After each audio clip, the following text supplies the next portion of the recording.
I want to speak to you on an Indian that is very commonly spoken of in Chassidus and Aveda, but many times it is misunderstood. And that's the Indian of Kabolass soil.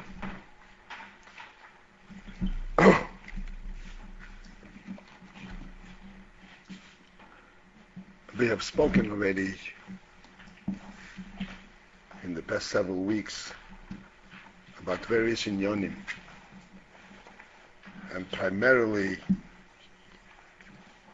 explaining that the seichel, the human seichel, is of a category by itself. Seichel is capable of conceptualizing truths in and of itself, not dependent on circumstances, not dependent on the worldly formats.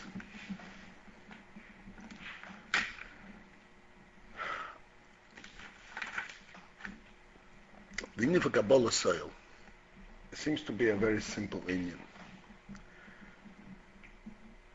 And we say to a person, you don't understand, do it with Kabolass soil. And what it usually means to the person is that he should forego and ignore the fact that he doesn't understand it. And he should, how can a person ignore the fact that he doesn't understand it? It means to him that he should ignore the fact that he can't relate to this Indian. So in fact, he is just following through, he's executing, he's doing something that he can't relate to, and he can get involved in. He's just doing it with his hands. He's not doing it with his head, with his mind, because he doesn't understand it. He's not doing it with his heart, because he doesn't relate to it. He's doing it with his hands.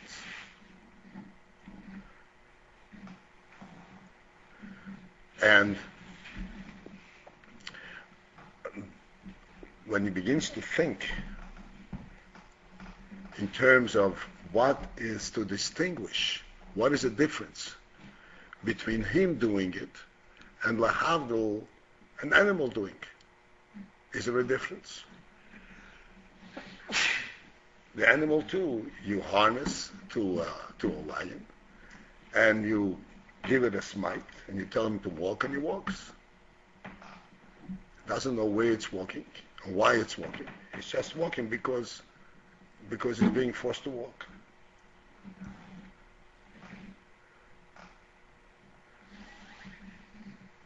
Does this mean that Chassidus and Torah is actually directing a person to stoop to the level, to reduce himself to a level of lower than a person? Less than intelligent, less than feeling, less than being conscious of what he is doing?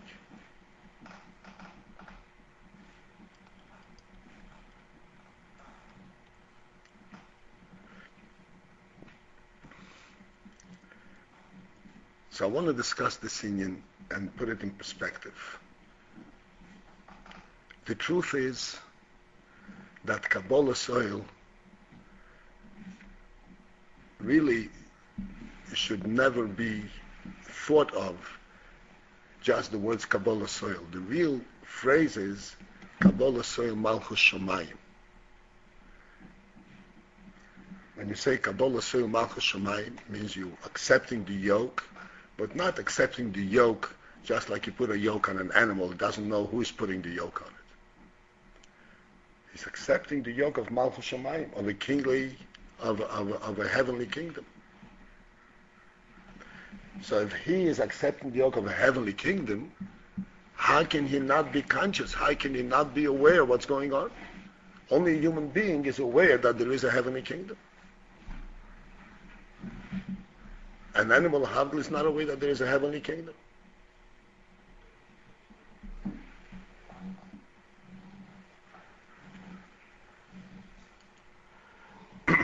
So, in the real truth is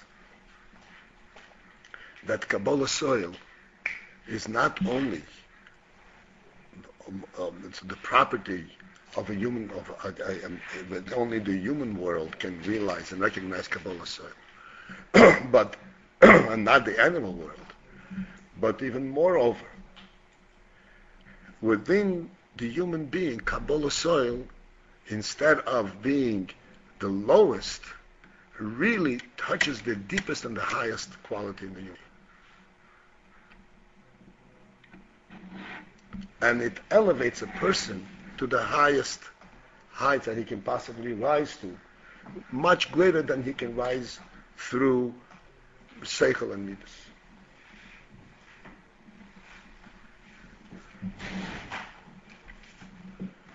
As we will try to explain it. And only after that one has Kabolass Malchus Shamayim, then the Seichel and Midas, his learning, his understanding, can come into focus, can come into play, and it can be really meaningful.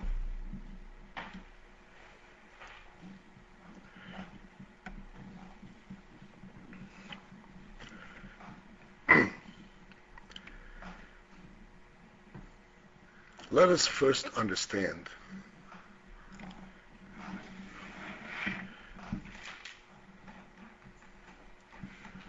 the Indian that Chassidus explains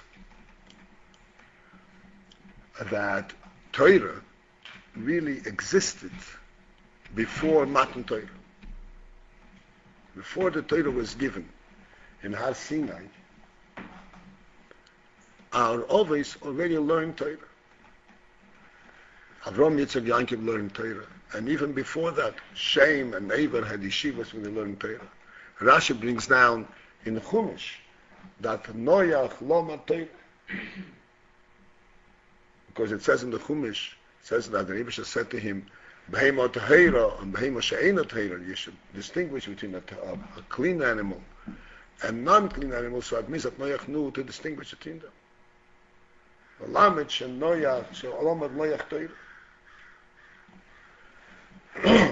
So if Noach learned Torah and Shem and Eber learned Torah and so forth, what happened by Matan Torah? What is the special union in Matan Torah?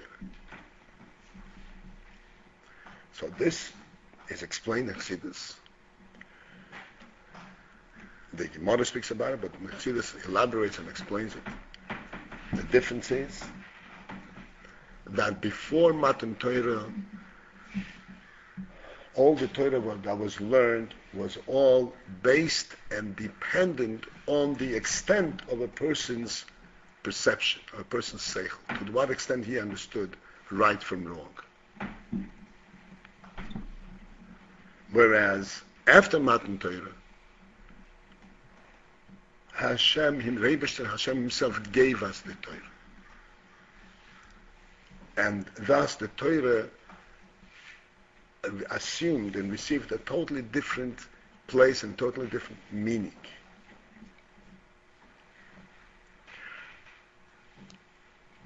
And let us try to understand this.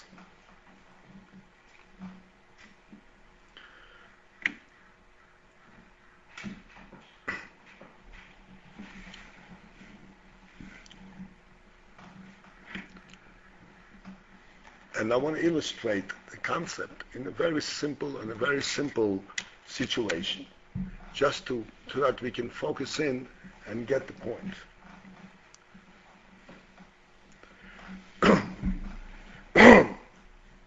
When you find or you see something that is valuable, anything that is usable, that has a service to a person, a table, a chair, a book, whatever it is. So you know that this is a table and it should not be used for wood, for firewood, because it's a table. it has greater value than just the material from which it is made.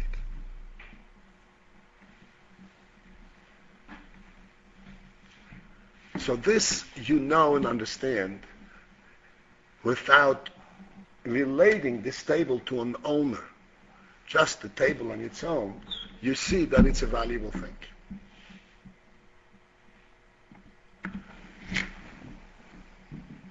But then, when you find out that a person such and such owns the table,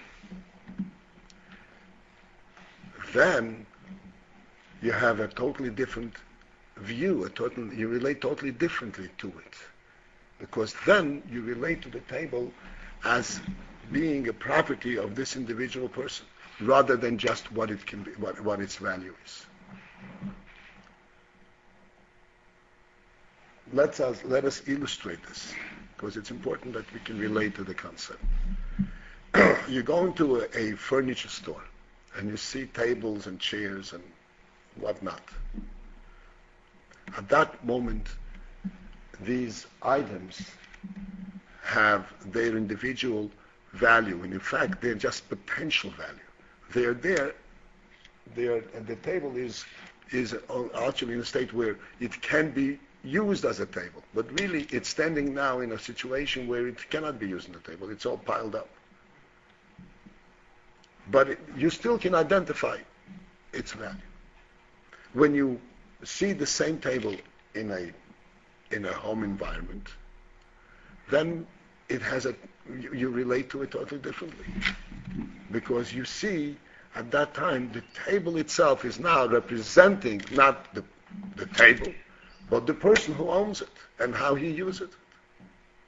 So now your respect, quote unquote, of the table is not just of the table itself, how it was made, but the respect for it extends itself to the person who owns it and who uses it. Now, we understand this. This is a simple thing. Translate this simple illustration to the whole world, and moreover, beyond the world, the whole creation. The creation, as we spoke several times over these weeks, is a marvelous thing.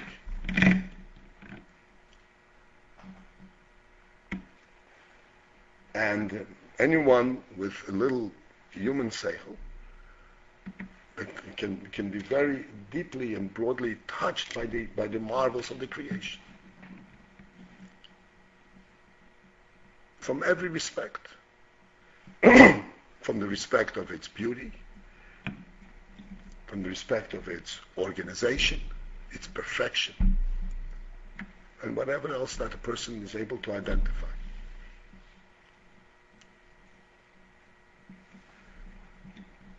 Now, go a step further and reflect on the fact that this marvelous creation, this marvelous existence, this marvelous world, has a creator. It's not just a beautiful and great thing, but it actually has a creator who created it intentionally and who formed it and organized it for his purposes. Then it assumes an entirely different value, and you relate to it totally differently. You relate to it not as what it is, but what it represents, its purpose and its intent. And moreover, you relate to the Creator himself. If this Creator can create such a beautiful world, so what is this Creator himself?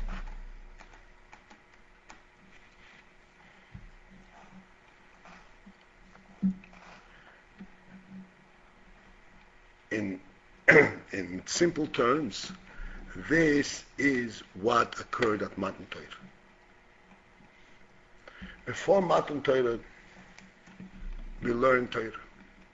But we learn Torah because the Chachomim, the Tzaddikim, Avram, Yitzchak, were able to perceive and understand Torah directly from seeing the Torah itself.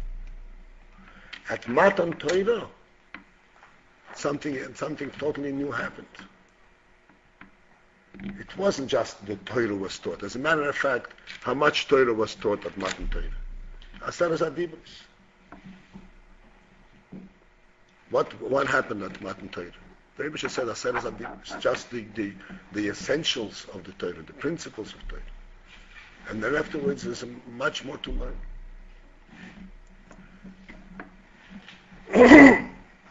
But what happened at Matan Torah is that we were given the Torah as representing Hashem Himself, not the Torah as being a chokhmah and a holy chokhmah in itself, but as being taught by the author, by Hashem Himself. This is what happens at Matan Torah. Chassidus explains it in Chassidic terms, that he can reach much higher and so forth. But I want to approach it in a simple, just the way a human being would think of it.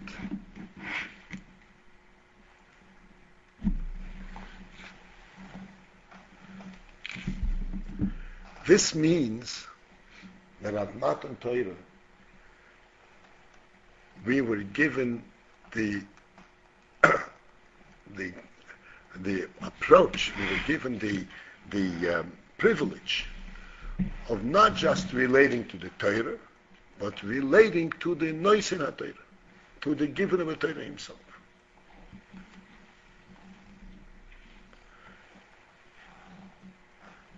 There is a mitzvah that we say, we remember every day after davening, we say the Shishos Chiras, the 6 things that we have to remember.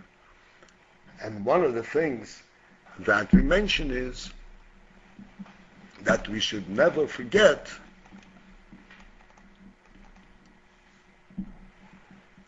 the day that you stood in front of Har Sinai Lifnei Hashem Elokecha. So it doesn't say you should remember the Torah that I taught you.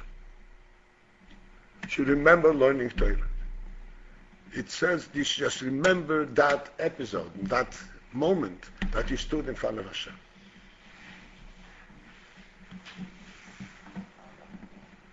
The Torah that Hashem gave us, we have. We're still learning it. So what's so important about remembering the day that you stood in front of Hashem?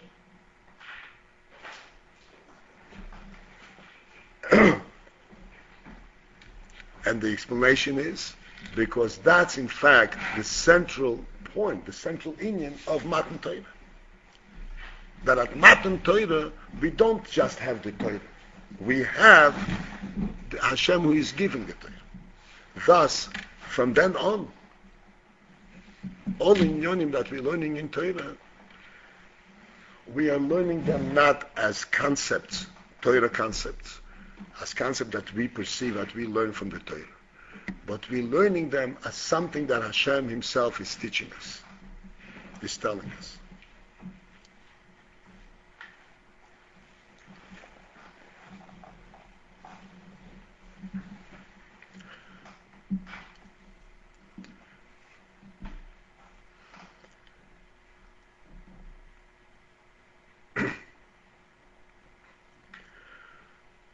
Now to come to the next step.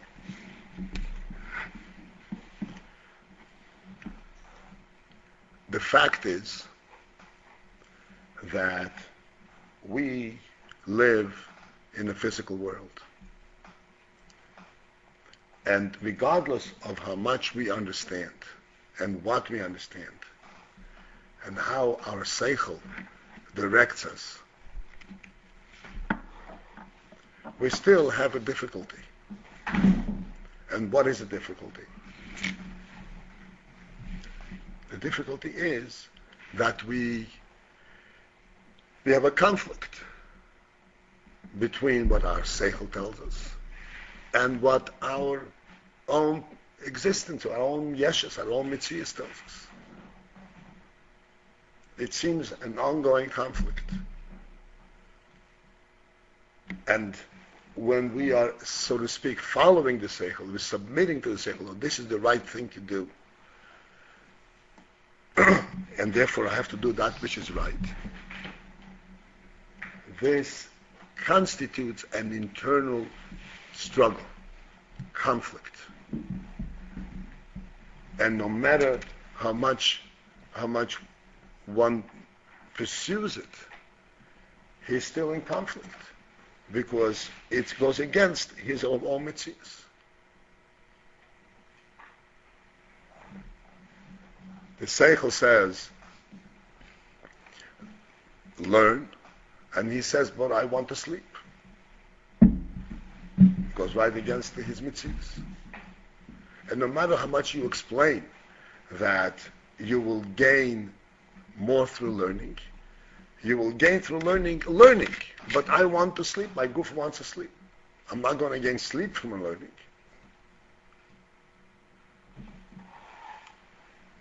And this is an obvious thing, that seichel, in order that seichel should guide a person, it will always be through forcing oneself.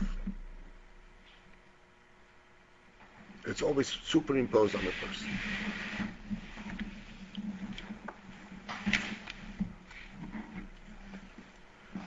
So there are there are two ways that this can happen.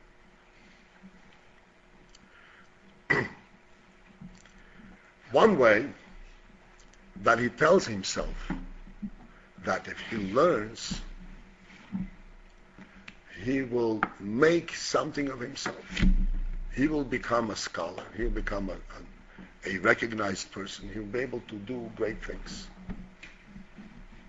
Which means, in effect, that he is not really learning for the sake of the learning. He is learning because this is something which is going to build him up. It's going to make him into a mitzias.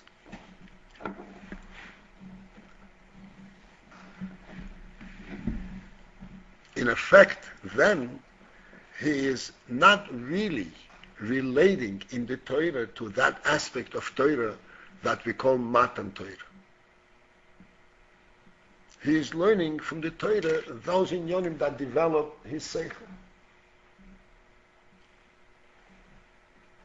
And he is missing out completely on this great gift. It's called Matan Torah.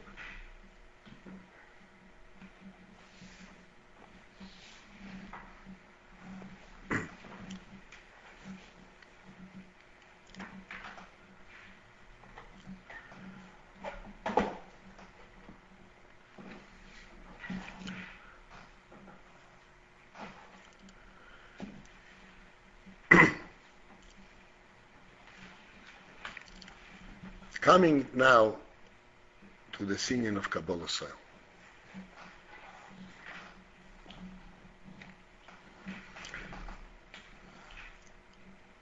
As we described before, that at first glance, Kabolass seems to be just self-negation.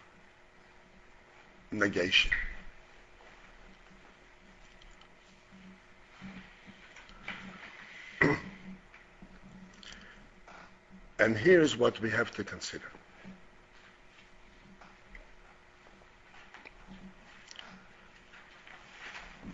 In the process of learning, what happens is that learning or davening or doing a good deed, whatever it may be, the learning, as we described before, when does one get the benefit from the learning?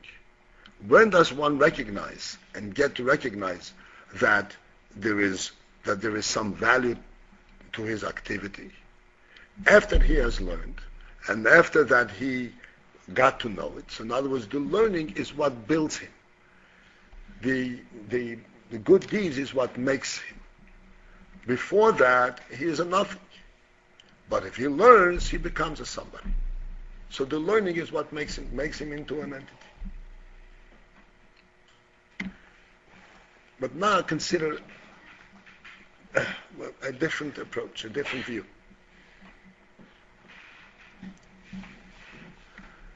Like Sidis explains, that when a king calls you over and says, do this for me, and you run and you do it,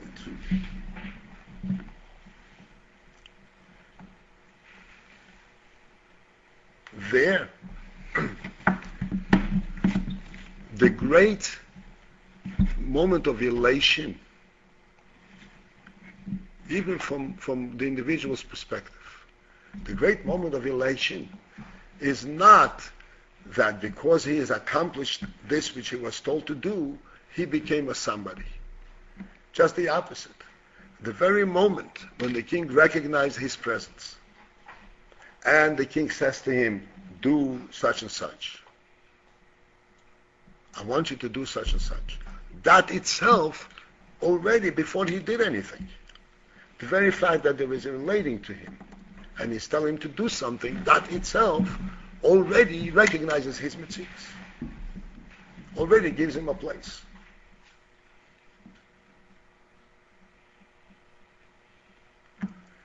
And this is where I want to distinguish between Kabolass as we normally interpret it, and the name from Kabolass Malchus Shamayim as the truth is. Normally we say Kabolass means, like I said before, forget about yourself, just do what you're told to do. And if you do what you're told to do, you'll get used to doing the right thing, and you'll be doing the right thing. Here we're saying we have a completely different approach. We're saying, like the Alter Rebbe explains in Tanya, this great king, the creator of the world himself, has given you a task to do. What does this mean to you? It depends whether you have Kabolass in the true sense or you don't. It can mean to you, oh, he's disturbing me. He is calling me away from my interests. But what can I do? He is commanding me. I have no choice but to do it. I can't even begin to think of the consequences if I don't. So therefore, the fact that you were told to do it is totally meaningless to you. On the contrary, it's disturbing. It's intruding into your life. But you have no choice but to do it. So even after it's all done and you do what you have to do, you are actually giving up of yourself. And it does not contribute anything to your sense of value and sense of service. You just tore yourself away from your own interests and you did what you had to do because you were forced to do it. But if you have Kabolass in the true sense, what does Kabolass mean? Kabolass means that you recognize the significance of this command itself.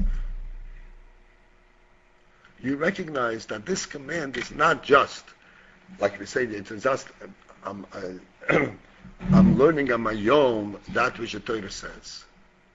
But the Torah was given to me by the Creator himself. What does this mean? That from the perspective of the Creator himself, the perspective of the whole creation, of the whole world, I am of a valuable entity. To the extent that I am given specific instructions as to how I should spend my time, what I should do.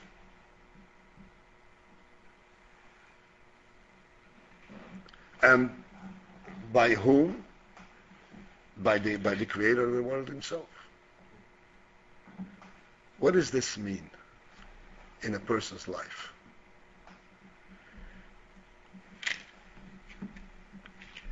Practically speaking,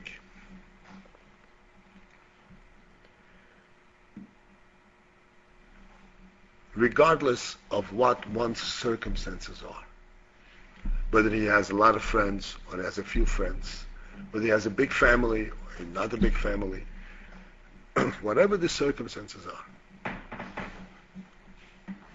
at what point or another, a person is confronted with himself. What am I to do? Who am I?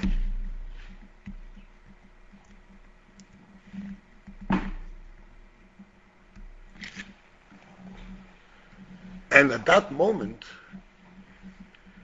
he feels very lonely because he is actually in his own skin. It's just me. Only me is concerned about me and that, and recognizes me at that level.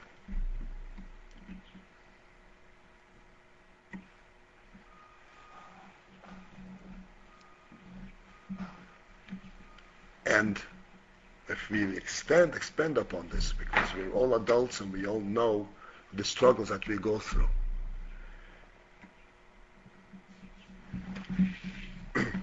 This sense of loneliness, meaning this sense where only I am concerned with myself, where does this lead a person? This leads a person to on a path that regardless of what I will do, I'm still living in an unsure world. I'm still essentially alone. Yes, I can have friends and I can enjoy circumstances, but essentially, deep down, I'm alone. And only to drown out this loneliness, I have friends and I have whatever else, I have a whole world.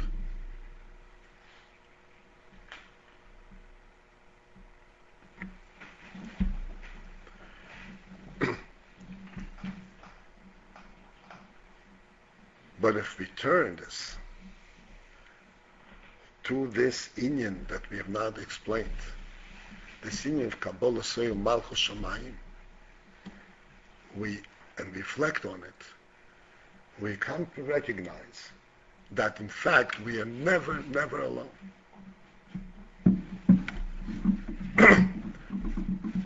This great world that we live in has a creator.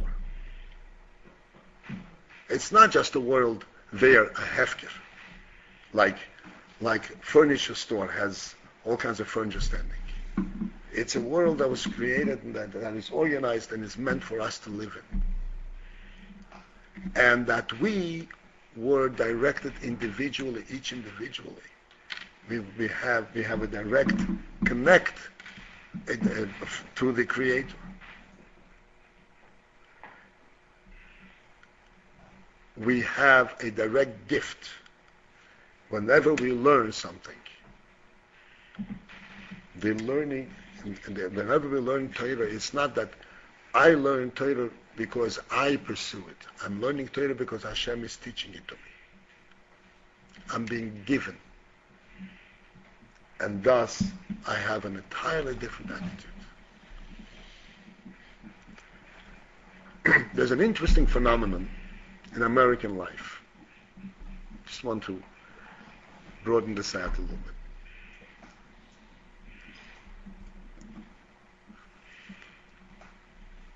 This is something which is sometimes almost laughable. And that is that everyone runs to something that is being given for free or a sale. Even people to whom the dollar saved is totally insignificant. Oh, I got this on a sale. Oh, this was given for free.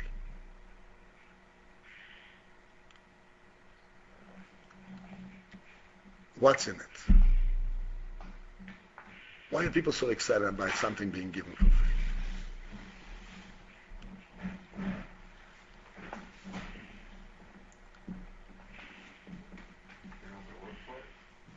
I'm talking about people who don't have to work for it anyway. I mean, it's insignificant.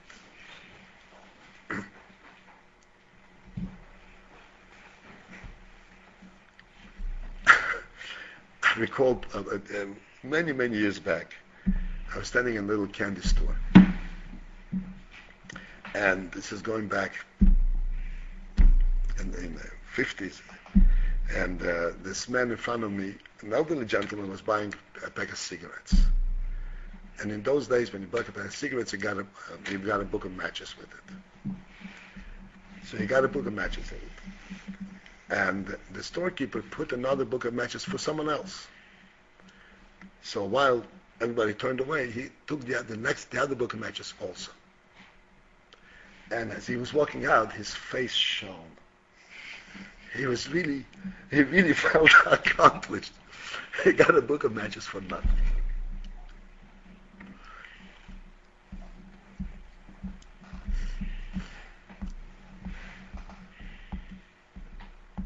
It's an interesting thing. I just want to, not going to go into the psychology of this, but there is one interesting phenomenon in this. If I get something that I worked for, I am still back in the same loneliness as I was before I got it. I worked for it.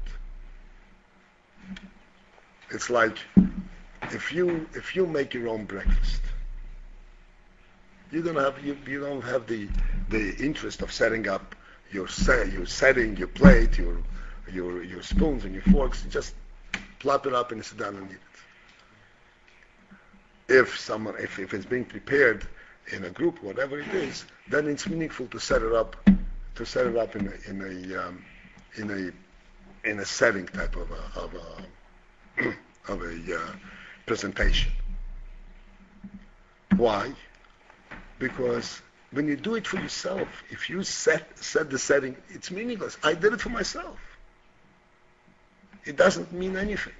If someone else sets it up, that means, I'm important.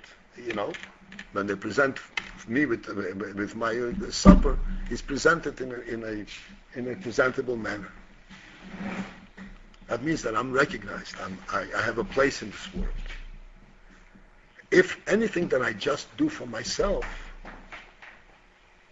so no matter what I do and what I accomplish, I am still just in myself. And I feel the same loneliness whether I have the food or I don't have the food. So when I get something because I paid for it, so I worked for it, I paid for it, I got it. But if I get something for nothing, for free, that's when I recognize that I'm recognized beyond my effort. Someone else is giving me something. There is something else besides myself. It's a very subtle thing, but it's so interesting that it means so much to a person. Because he wants to know that there is something else besides himself. Not that everything he gets only through his own effort.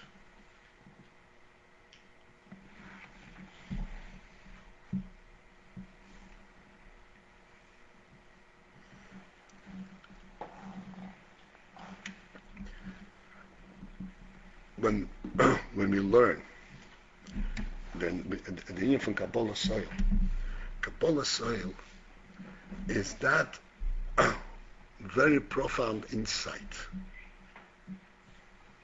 that tells us that we are not alone in the world. That's exactly what Kabolass soil means. Kabolass soil does not mean, press yourself down, force yourself to do what you're told, don't ask any questions. Which means become less than the intelligent individual you are. Just the opposite is true. Kabolass soil touches upon the deepest crevices of intelligence. Like we discussed over these weeks, the of the seichel that a person has. What's the deepest sense in the person's seichel? The deepest sense in a person's seichel is that that it's a real world. That it's not just a tree, a bird, water. There's a real world. There's a whole reality to it. There's a creator to it. There's a meaning to it. Without even knowing any details, the deepest sense that a person has as a human being, this is what, in fact, distinguishes, as we spoke many, many times over these weeks, the human being from the animal havl, is that he perceives a true quality in existence.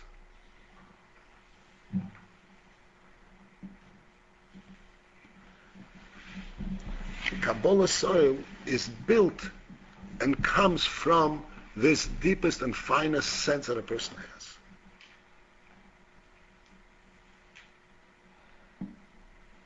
The sense that life is real because there's a reality, there's a real creator. And his mekabel oil, he accepts the directives of this creator.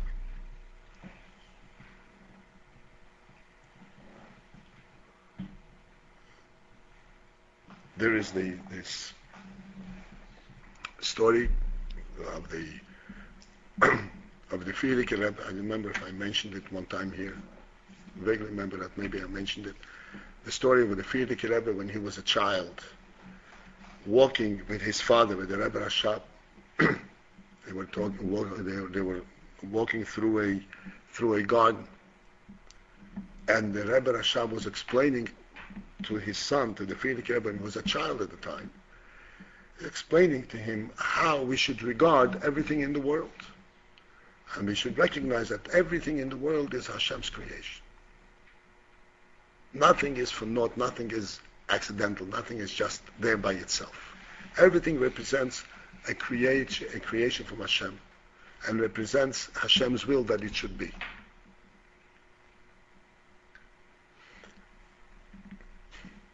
And as they were walking, the Frierdiker Rebbe was concentrating on what his father, the Rebbe, was explaining to him. And in concentration, he picked a piece of grass. He tore a piece of grass from the surrounding, and he was crumbling it in his fingers as they were walking, which is a common activity that people do. And when the Rebbe Rashab noticed it, he said to him, observe how inattentive or how you fail to connect from what we're discussing to the practice. Just now I explained to you what it is that we're observing, and you go completely mindlessly pick up this piece of grass and crumble it in your fingers. So the speaking of the piece of grass is not a big crime. The message that the Rebbe was conveying to the Rebbe, to his son, is that we have to recognize the real meaning of existence, of the world. This is the foundation, this is the base upon which we can build our lives. And this is expressed in these four words: Kabolass Malchus Shamayim. Kabolass Malchus Shamayim means you accept, you recognize that there is a Malchus Shamayim, that there is a creator in this world, and that you want to relate to him.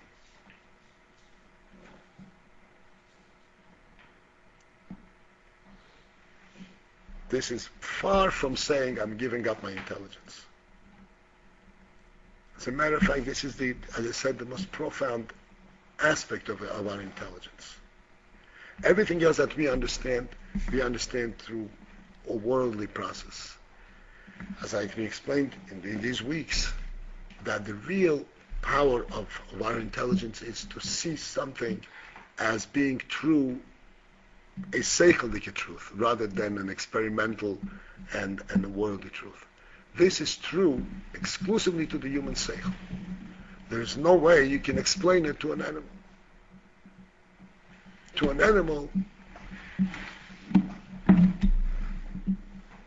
like we spoke the other day, a piece of food and a feast are identical. Makes no difference, as long as I can eat. To a human being, it's different whether he eats at a feast and a celebration of a bar mitzvah or a chasana or a yom tov, or he's eating just a piece of food just like that, because he's hungry.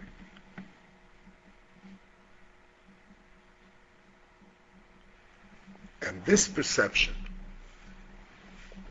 that there is matan Torah, that the Torah was given, and that he recognizes and he can relate to a creator, literally,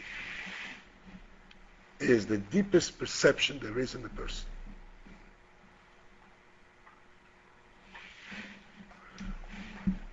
Why is it called Kabolass?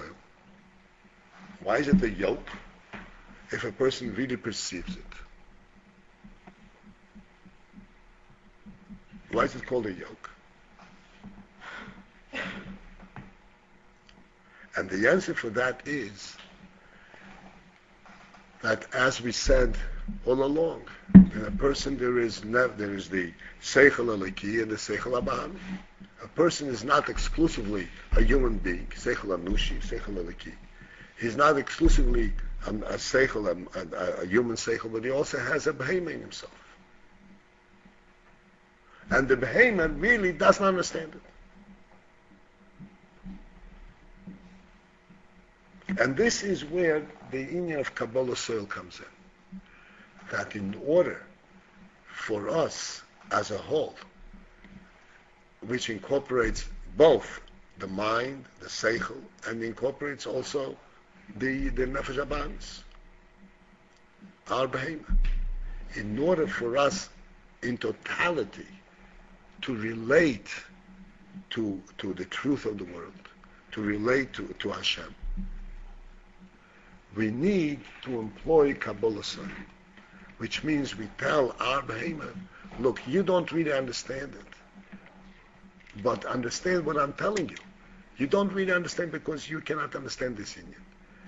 But I'm telling you that thereby, through this Kabolass, you are actually relating to the Creator. It's not merely that you're doing what you're told. But there is something really very, very great happening here. Just like in the case of this this person who is being given a task to do for the king.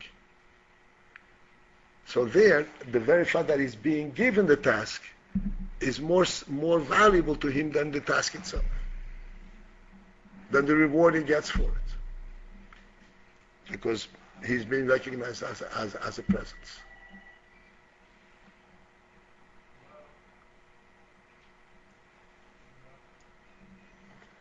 So that, in conclusion, and this is the important inyan, we have to recognize that Kabolass itself also has to be done b'simcha. Kabolass is not subduing the person. Kabolass is a means of opening up and giving a person the chances for the greatest heights. Because this puts him in a place, this gives him a true and a complete world. It relates him to the real world, rather than being in his own skin, and being lonesome and being concerned about providing for himself.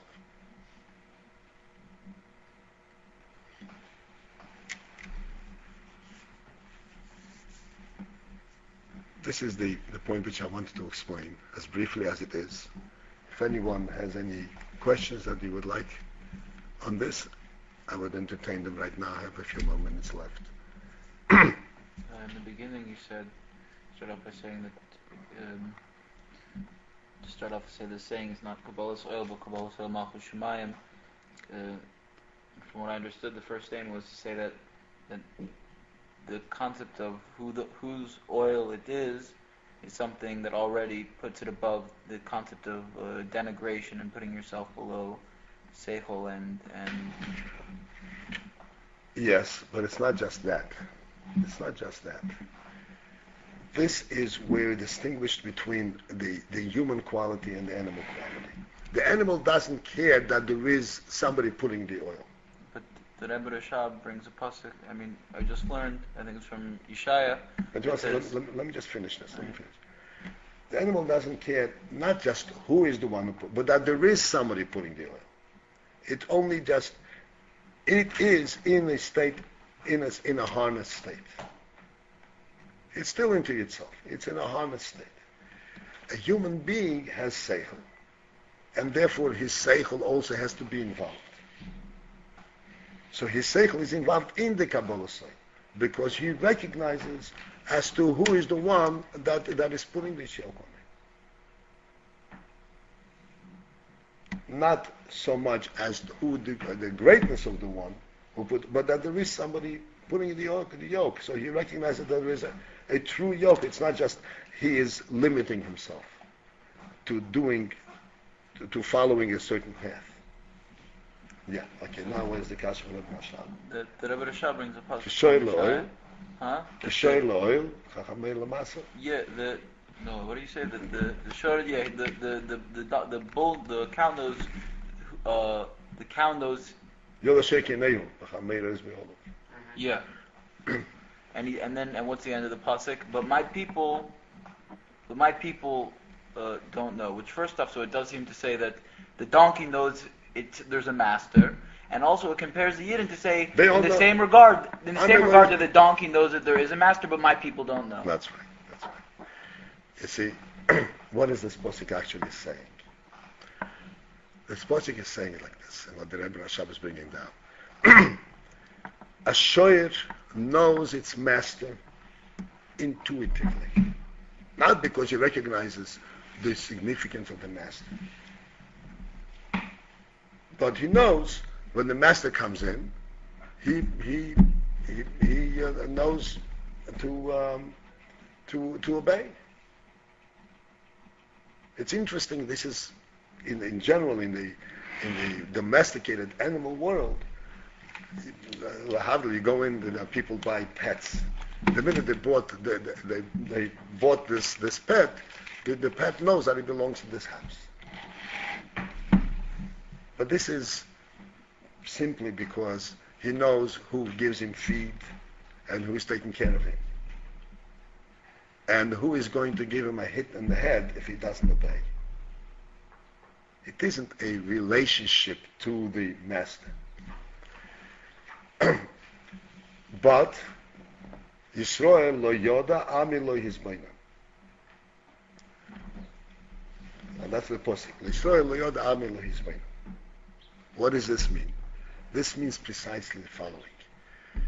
The shoyim knows it because he knows things intuitively. But Yisrael,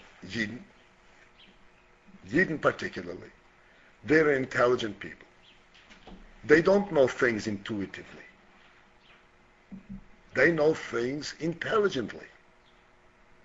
And because loy his boinam, because he didn't pay attention, he didn't think into it, he doesn't know. He doesn't know that which an animal knows intuitively.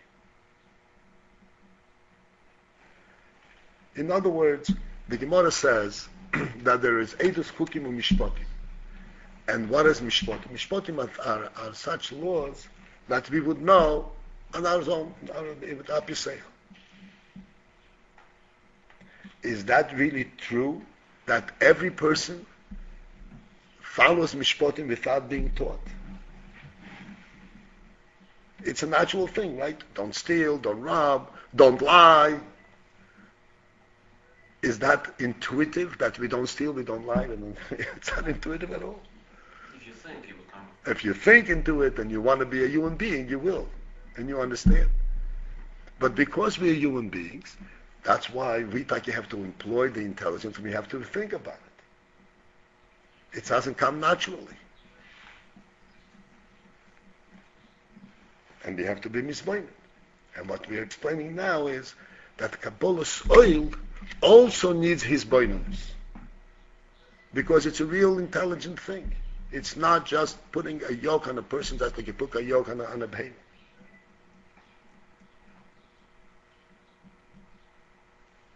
He really has to know what it is. But if he does pay attention to it and he recognizes what the significance of this Kabolass oil, he will then recognize how rich and how profound and how meaningful it is. And what it does for him, it puts him in a totally different light, totally different world.